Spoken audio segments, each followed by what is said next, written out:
the exhibition is partially inspired by a film by Ian Breakwell, a British artist called Repertory.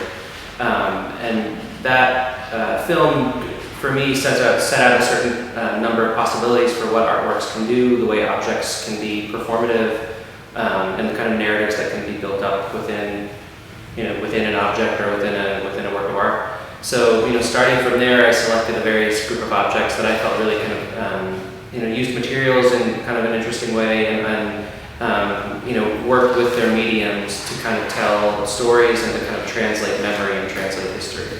The exhibition is a mix of both younger and older artists, and that was very important to me because I think younger artists draw on kind of older work and these older models for ways of investigating their own kinds of concerns. So there's younger artists like Andre Makua, but then somebody like Breakwell or Heidi Bucher or Eric Peckman. So I really wanted it to be a mix of artists, a mix of media and to really look at this kind of the larger concept of the show aside from whether it's a painter or a sculptor or a filmmaker.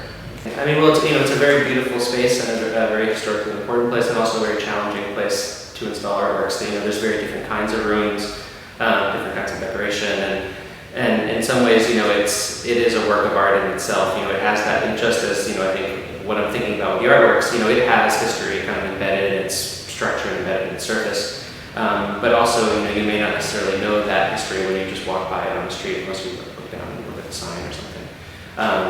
So for me, I wanted works that didn't try to overwhelm this space and that also kind of make you aware of this kind of really spectacular architecture, and also but also to really works that think about history in the same way that this building, like I said, has this history somehow inside of it and part of it.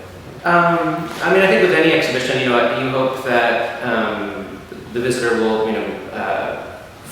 discover an artist that they maybe didn't know prior. Hopefully, there's some artists on the show that I think are very underappreciated and a little bit unknown. But also, hopefully, they can think about artworks in a different way. Think about the way an artwork can function and what artists actually try to accomplish, both in the process of making and the way that the work functions in the exhibition. So hopefully, they'll come away thinking about sculpture in a little bit of a different way, thinking about film in a little different way, and think about the way that artists from different moments can talk to each other, even if they maybe on the surface don't have very much in common.